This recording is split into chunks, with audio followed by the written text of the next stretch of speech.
प्रभू रामाने शांततेसाठी सत्ता सोडून 14 वर्षाचा वनवास स्वीकारला आणि भाजप सत्तेसाठी रामाच्या नावाने अशांतता निर्माण करत असल्याचा गंभीर आरोप राष्ट्रवादी काँग्रेस पक्षाचे राष्ट्रीय प्रवक्ते नवाब मलिक यांनी मानखुर्द येथील युवक कार्यकर्ता मेळाव्यात केला। संविधान बदलून भाजप मनुवादी व्यवस्था आणण्याचे काम करत असून या विरोधात देशातील तरुण एकवटला आहे आणि येत्या लोकसभा आणि विधानसभा निवडणुकीमध्ये भाजपाची विदाई केल्याशिवाय गप्प बसणार नाही असा इशाराही नवाब मलिक यांनी दिला। संविधान दिनानिमित्त राष्ट्रवादी युवक काँग्रेस वतीने भाजप हटाओ भारत बचाओ या मोहिमेचा शुभारंभ झाल्यानंतर ते बोलत होते। भाजप सरकारने कशा पद्धतीने देशातील जनतेची फसवणूक केली आहे याची इत्थंभूत माहिती जनतेसमोर ठेवली। अच्छे दिनाची आश्वासने, तरुणांना रोजगारीची दाखवलेली प्रलोभने, मुद्रा लोन, काळा पैसा, जनधन योजना, नोटबंदी सर्वसामान्य लोकांच्या घरात निर्माण झालेली परिस्थिती याबाबत भाष्य करतानाच मोदींवर शरसंधान साधले। मोदींच्या विरोधात आम्ही नाही तर या देशातील तरुण विरोधात लढणार असून सरकारकडे 6 महिन्याचा कालावधी आहे। 6 महिन्यानंतर मोदीचे सरकार बेदखल होणार ही काळ्या दगडावरील रेष आहे असे नवाब मलिक यांनी स्पष्ट केले। या सभेत मुंबई युवकचे अध्यक्ष निलेश भोसले यांनीही आपले विचार मांडले। युवक प्रदेशाध्यक्ष संग्राम कोते पाटील यांनी अवसान घातकी काम करणाऱ्या भाजपाच्या विरोधात राष्ट्रवादीने आंदोलन उभारले असून हा लढा आपल्याला आणखी तीव्र करवायचे आहे असे आवाहनही केले। 4 वर्षात भाजपाला डॉक्टर बाबासाहेब आंबेडकर आणि छत्रपती शिवाजी महाराजांचे स्मारक उभारता आले नाही तर मुंबई शहराचा काय विकास करणार असा टोलाही मुंबई अध्यक्ष सचिन अहिर यांनी यावेळी लगावला। कार्यक्रमाची सुरुवात छत्रपती शिवाजी महाराज, छत्रपती शाहू महाराज, डॉक्टर बाबासाहेब आंबेडकर, महात्मा फुले यांच्या अर्धपुतळ्याला पुष्पहार अर्पण करून केली। कार्यक्रमामध्ये खेळाडूंचाही सत्कार करण्यात आला। या मोहिमेअंतर्गत युवक कार्यकर्ते वार्डातील प्रत्येक गल्लीत, झोपडपट्ट्यांमध्ये जाऊन भाजपा विरोधात जनजागरण करणार आहेत आणि मोहीम आणखी तीव्र करणार असल्याचे यावेळी स्पष्ट करण्यात आले। भाजप हटाओ भारत बचाओ या मोहिमेचा शुभारंभाला राष्ट्रवादी काँग्रेस पक्षाचे राष्ट्रीय प्रवक्ते नवाब मलिक, मुंबई अध्यक्ष सचिन अहिर, माजी खासदार संजय दिना पाटील, युवक प्रदेशाध्यक्ष संग्राम कोते पाटील, मुंबई युवक अध्यक्ष निलेश भोसले, अल्पसंख्याक सेलचे मुंबई अध्यक्ष सोहेल सुभेदार, महिला अध्यक्षा सुरेखा पेडणेकर, मुंबई मनपाच्या गटनेत्या राखी जाधव, विद्यार्थी अध्यक्ष विजय मातेले आदींसह सर्व तालुका अध्यक्ष, जिल्हा अध्यक्ष उपस्थित होते। चुनाव से पहले अलग अलग किस्म के वादे करने का काम नरेंद्र मोदी जी ने, भारतीय जनता पार्टी ने किया था। देश की जनता को सपना दिखाने का काम किया था। मैं फोन करता हूं, थोड़ा 5 मिनट में कैमरे में रिकॉर्ड। हर टेलीविजन पे, हर रेडियो पे एक ही नारा लग रहा था कि अब की बार मोदी सरकार। छोटे छोटे बच्चे गाना सुन सुन के कि अच्छे दिन आने वाले हैं। घर में, हम लोग के घर के अंदर भी छोटे बच्चे, अच्छे दिन आने वाले हैं, मोदी जी आने वाले हैं। नौजवानों को प्रलोभन दिया गया, आशा जगाई गई कि मोदी जी की सरकार इस देश में आएगी, हर साल 2 करोड़ नौजवानों को रोजगार मिलेगा। 5 साल हो गए, हम लोग पूछ रहे हैं कि 10 करोड़ नौजवानों को रोजगार मिला क्या? और जी न्यूज के कार्यक्रम में मोदी जी से पूछा गया कि रोजगार का क्या हुआ, आप बताएं। तो मोदी जी बोल रहे हैं कि आपके इस टेलीविजन के दफ्तर के बाहर वहां पे पकोड़ा बेच रहा है, वो रोजगार है कि नहीं?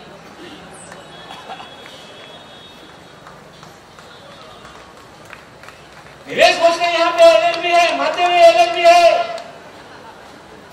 इंजीनियर स्टेज पे है, वहां पर चल रहा हुआ इंजीनियर घूम रहा है।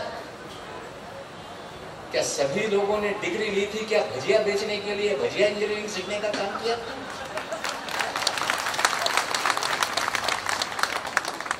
रोजगार का क्या हुआ? तो बोले पकौड़ा बनाना भी रोजगार है। और पिछले पार्लियामेंट के सेशन में मैं मोदी जी का भाषण सुन रहा था। पूछे हमने रोजगार दिया है, कैसे रोजगार दिया? बोले इतने लाख रिक्शा को हमने लोन दिया, उससे भी रोजगार मिला, सब रिक्शा चलाने लग गए देशवासी। इतनी टैक्सी रास्ते पे आ गई, इतने ट्रक रास्ते पर आ गए, क्लीनर हमने बना दिया, ड्राइवर हमने बना दिया, ये रोजगार है। अरे मोदी जी, आप चाहते हैं कि इस देश का नौजवान जो पूरी अपेक्षाओं के साथ इंजीनियर बनता है, डॉक्टर बनता है, MBA करने का काम करता है, अपने माँ बाप की आशा को पूरा करने के लिए पढ़ लिख कर खड़ा होता है, तो क्या क्लीनर ड्राइवर बनने के लिए वो इस देश के अंदर डिग्री लेता है? इसका जवाब आपको देने का काम करना पड़ेगा। पिछले 3 सालों से कितने लोगों को रोजगार मिला? आज तक भारतीय जनता पार्टी की सरकार ने आंकड़े देश में देने का काम नहीं किया। और भारतीय जनता पार्टी का IT सेल है, वो गुमराह करने का काम करता है, बोलता है कि इतने PF के नए अकाउंट खुल गए।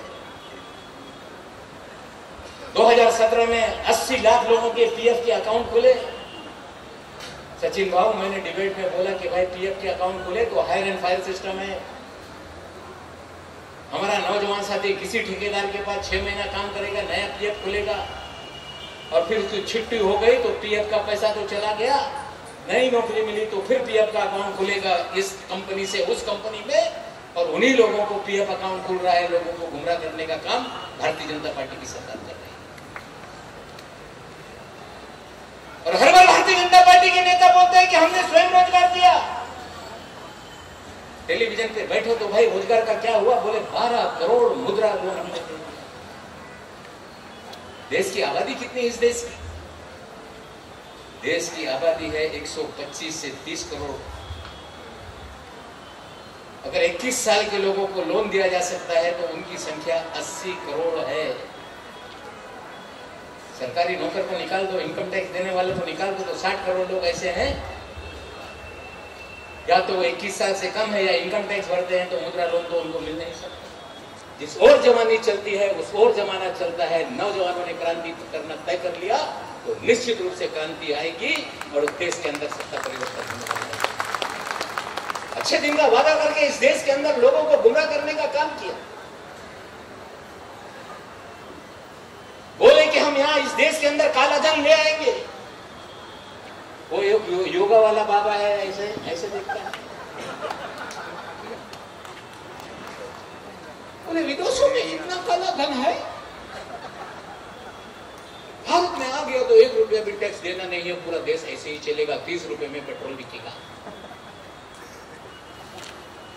अरे बाबा जी, 4.5 साल हो गए, कहाँ गया काला धन? आज तक काला धन देश में क्यों नहीं आया? ये बाबा जी को भी जवाब देने का काम करना है। लगातार लोग पूछ रहे थे कि काला धन का क्या हुआ। स्विट्जरलैंड के बैंक में काला धन है तो कहां है काला धन? आप बताने का काम करो। सुप्रीम कोर्ट के आदेश से SIT का गठन करने का काम किया, बोले हमने SIT बना दी। अरे भाई, SIT बना दी तो 5 साल में क्या हुआ? आपने 2000 करोड़ रुपया भी नहीं लाया और 15 लाख रुपया हर लोगों के अकाउंट में डालने का वादा किया। जब भी चर्चा में बोल बैठो तो बोलते हैं कि मोदी जी ने जन धन योजना इस देश में लागू करने का काम किया है। क्या किया? बोले 35 करोड़ अकाउंट हमने खुलवा दी। भाव, आपको पता होगा कि जन धन योजना का जो अकाउंट का एक कार्यक्रम है, पिछली सरकार ने भी कार्यक्रम लाया था, लेकिन जब अकाउंट नहीं खुलने लगे तो बीजेपी का हर कार्यकर्ता जाकर हर कान में बोलता था, अरे उगड़ा उगड़ा याचते येणारे 15 लाख। खाता खोल लो बहिनी, इसी में आएगा 15 लाखवा। गरीब लोग लाइन में खड़े होकर अकाउंट खोल दिए, 0 बैलेंस का अकाउंट। बीजेपी के लोगों को पूछ रहे थे, का हो कपाई? आई। उनको लगा कि पूरे देश के अंदर माहौल बन गया है। तो एक दिन 8 तारीख को मोदी जी खड़े हो गए। 8 अक्टूबर के दिन इस देश के अंदर, और 2 साल पहले टेलीविजन पे आ गए। लोगों को लगा कि 15 लाख वाला कार्यक्रम जाहिर हो गया। बोले भाइयों बहनों, आज रात 12 बजे से 1000 और 500 के नोट लीगल टेंडर नहीं रहेंगे।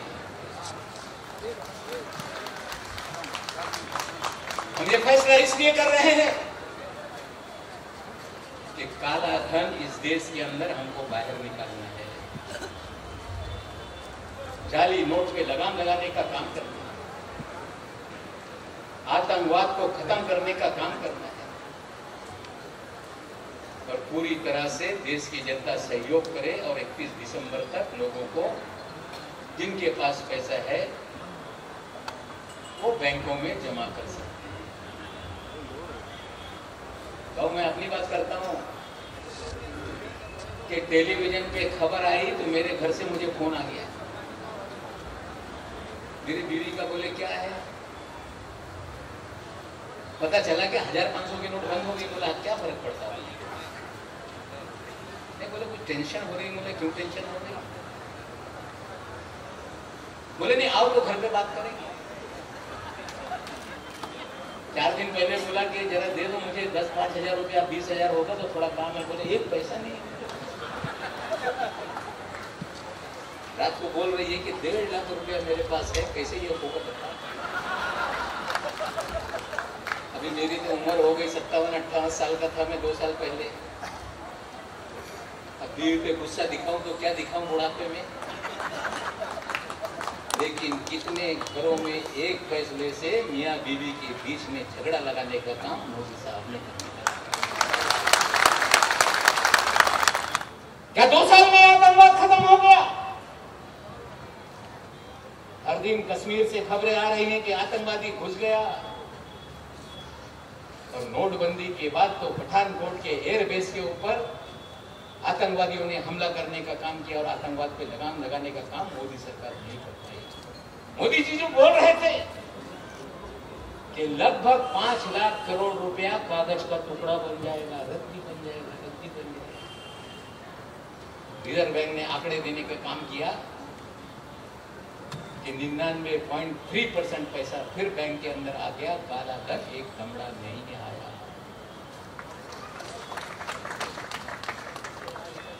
और एक राजा था मोहम्मद बिन तुगलक,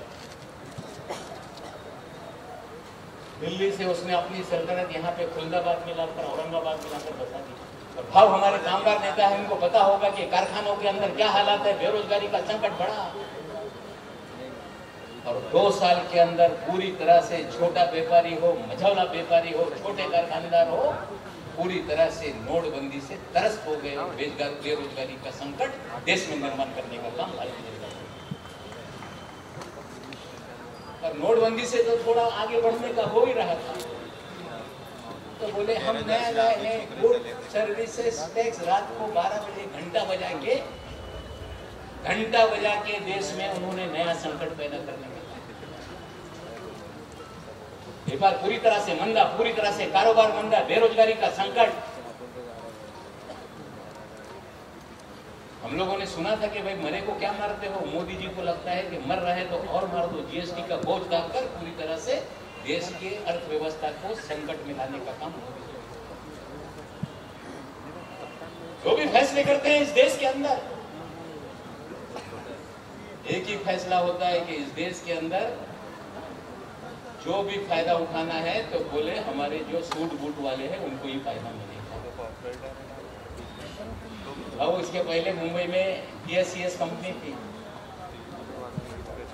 रिलायंस पूरी तरह से बिजली के बिल लोगों के घर में भेज रहा था। अभी लग रहा है कि नीरव मोदी के साथ अनिल अंबानी भागने वाला है तो कंपनी भी कहीं सरकार के ताबे में ना आ जाए तो दूसरे भाई अदानी को हमारे सर पे लादने का काम मोदी जी ने करने का काम मुंबई शहर के अंदर।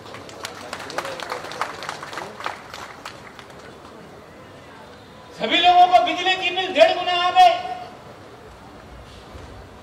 भाई तुमने 1.5 गुना बिल क्यों भेजा? बोले कंपनी खसारे में है, संकट में है, इसलिए जो हमारे वेंडर है, जो हमारे ग्राहक है, उनसे ही पैसा लेना पड़ेगा।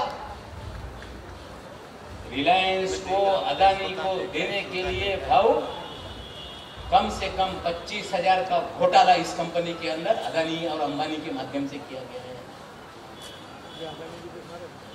रिसीविंग सेंटर का एक भूखंड था बांद्रा के पाली हिल में। 4 एकड़ की जमीन की कीमत कम से कम 2000 करोड़ रुपया है। अनिल अंबानी के बाप का बंगला नहीं बन सकता, उसका बंगला नहीं बन सकता, अंबानी का बंगला बन रहा है। वो कंपनी की जमीन थी। ये बड़ा घोटाला करने का काम अनिल अंबानी के माध्यम से किया गया। सांता क्रूज के जो कॉर्पोरेट ऑफिस है वो कंपनी से अलग करके रिलायंस का कॉर्पोरेट ऑफिस बन गया, ये भी घोटाला है। बोले कंपनी घाटे में है तो हमसे 1.5 गुना लेंगे, हमको मुंबई शहर के अंदर आंदोलन खड़ा करने का काम करना पड़ेगा। और अदानी को जो कंपनी दी गई उसकी अगर पूरी तरह से जांच की जाएगी तो पूरी तरह से कम 20,000 करोड़ का घोटाला अंबानी के नाम पर, अदानी के नाम पर करने का काम किया। और मोदी जी तो आने के बाद एक ही काम करते हैं। हमने एक पिक्चर देखा था around the world in $10। Raj Kapoor की फिल्म आई थी, दुनिया की सैर कर दी। मैंने व्हाट्सएप पे देखा कि भाई 4 साल 56 देश और पूरी दुनिया घूम रहे हैं। लोगों को लग रहा है कि बहुत सारे भक्त हैं मोदी जी के, बोल रहे हैं कि भारत की गरिमा पूरी दुनिया में बढ़ाने का काम करें। लेकिन जब जब दौरे पे जाते हैं एक घोटाला करके मोदी जी चले। नेपाल में 3 बार गए, पशुपतिनाथ के मंदिर में मजीरा बजा रहे थे। लेकिन नेपाल गए तो वहां से बिजली का समझौता अदानी पावर को दिलाने का काम किया। भूटान चले गए, वहां पर बिजली का समझौता अदानी पावर को दिलाने का काम किया। बांग्लादेश चले गए, वहां पर अदानी को पावर सप्लाई का ठेका दिलाने का काम किया। ऑस्ट्रेलिया चले गए तो वहां पर bank guarantee state bank of India ने 50,000 करोड़ की दे दी और ऑस्ट्रेलिया में कोयले की खान दिलाने का काम मोदी जी ने करने का काम। रशिया चले गए तो वहां पर अंबानी को हथियार का सौदा कराने का काम किया। पनडुब्बी का ठेका दिया गया, उसके अंदर भी है अंबानी।